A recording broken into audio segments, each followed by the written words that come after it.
خلاف کعبہ بسم اللہ الرحمن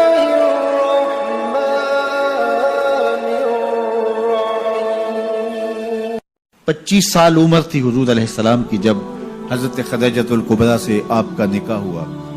40 سال کی عمر میں حضور پر پہلی وحی کا نزول ہوا۔ 15 برس کا ایک عرصہ حضرت خدیجۃ الکبریٰ رضی اللہ تعالیٰ عنہ حضور کے ساتھ بسر کر چکی تھی۔ تو وحی کا نزول کوئی معمولی بات نہیں ہے۔ قرآن نے کہا کہ اگر یہ قرآن ہم پہاڑوں پہ نازل کرتے خشیت الہی سے وہ بھی ریزہ ریزہ ہو جاتے۔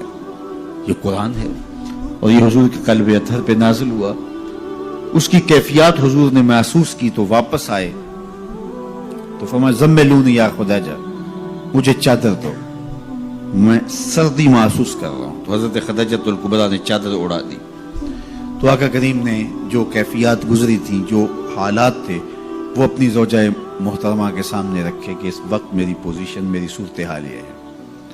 تو حضرت خدیجۃ الکبریٰ نے اس وقت تسلی دیتے ہوئے حضور علیہ السلام کو جو جملے کہے، ان جملوں پہ غور کیجیے۔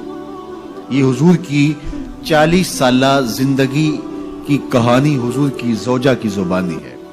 سیدہ خدیجۃ الکبریٰ نے کہا کلا واللہ لا یخزیک اللہ ابدا، اللہ کی قسم آپ کا رب آپ کی عزت میں فرق نہیں آنے دے گا، آپ کو پریشان نہیں ہونے دے گا۔ میں اللہ کی قسم اٹھا کے کہتی ہوں کبھی ایسا نہیں ہوگا کہ آپ کا رب آپ کی عزت میں فرق آنے دے۔ کیوں؟ 5 چیزیں سیدہ خدیجۃ الکبریٰ نے بیان کیا۔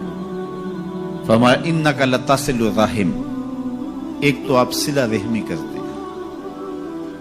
دوسری بات ارشاد فرمائی وتحمل الکلہ، جن کا کوئی بوجھ اٹھانے والا نہیں اس کا بوجھ آپ اٹھاتے ہیں۔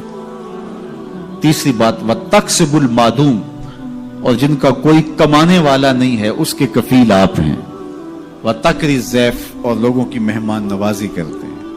اور 5ویں چیز وتعین علی نوائب الحق، راہ حق کے اندر مصیبت زدہ لوگوں کو جو تکلیفیں پہنچتی ہیں آپ ان کے ساتھ کھڑے ہوتے ہیں، ان کی مدد کرتے ہیں۔ تو یہ 5 وصف حضور کے گنوائے اعلان نبوت سے قبل جو حضور کی زندگی ہے۔ تو اب اس زندگی کا آپ عکس دیکھ سکتے ہیں، یہ آئینہ ہے جو سامنے رکھا حضرت خدیجۃ الکبریٰ رضی اللہ تعالیٰ عنہ نے۔ 5 چیزیں، انک لتصل الرحم، آپ صلہ رحمی کرتے ہیں۔ رشتہ داروں کے رویے تلخ کیوں نہ ہوں لیکن آپ کا رویہ خوبصورت ہوتا ہے۔ ابو لہب نے کیا کچھ نہیں کیا ہے، رشتے میں سکا چچا لگتا تھا، جو اذیتیں پہنچائی، جو تکلیفیں ہوئی، تو حضور علیہ السلام میں بطور رشتہ داری اس کو کوئی ایسی بات نہیں کی۔ اس کے کفر کی وجہ سے اس کے اوپر وہ بال پڑا، وہ ایک امر آخر۔ اور پھر لوگوں کے ساتھ جو رویے، حسن سلوک میرے اور آپ کے آقا مولا نے روا رکھا۔ قریش نے جو حضور کے خاندان کے لوگ تھے کیا سلوک کیا، لیکن فتح مکہ کے بعد جب حضور پلٹ کے آئے تو آقا کریم علیہ السلام جس فاتحانہ شان سے داخل ہوئے تو ان کو یہ تھا کہ ہمیں قتل کر دیا جائے گا۔ آقا کریم علیہ السلام تشریف لائے، سب کو جمع کیا، قریش جمع تھے۔ تو آقا کریم علیہ السلام نے فرمایا کہ بتاؤ میں تمہارے ساتھ کیا سلوک کروں، تم ہی بتاؤ۔ انہیں کیا جواب دیا؟ آپ کریم ہیں، کریم باپ کے بیٹے ہیں، اور ہم کریم باپ کے کریم بیٹے سے خیر کی توقع رکھتے ہیں۔ اور ان کو یہ تھا کہ بس اتنی سہولت مل جائے کہ ہمیں قتل نہ کیا جائے اور ہمیں چاہے شہر سے نکال لیا جائے، اور اس کے لیے وہ تیار تھے۔ تو اس لیے انہوں نے کہا آپ کریم ہیں، کریم باپ کے بیٹے۔ تو حضور علیہ السلام نے فرمایا اذهبوا انتم الطلقاء لا تثریب علیکم اليوم، جاؤ چلے جاؤ، آج تم سے میں وہی کہوں گا جو میرے بھائی یوسف نے اپنے بھائیوں سے کہا تھا۔ تو ان کی آنکھیں کھلی کی کھلی رہ گئی، کیا یہ منظر ہونے والا تھا؟ ہم نے کیا کیا، اجریاں ڈالی، کانٹے بچھائے، گڑے کھوتے، کوڑے پھینکے، اور کیا کچھ نہیں کیا۔ اور ان کا یہ رویہ، اللہ اکبر! تو یہ حضور علیہ السلام کی صلہ رحمی کی وہ مثال ہے کہ جو کائنات میں آپ کو کہیں اور نہیں ملے گی۔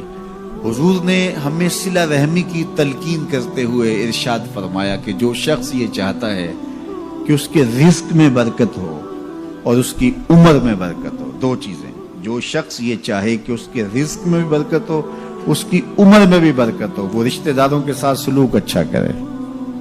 جب وہ صلہ رحمی کرے گا تو اللہ تعالیٰ اس کے بدلے میں اس کی عمر میں بھی برکت کرے گا اور اس کے رزق میں بھی برکت.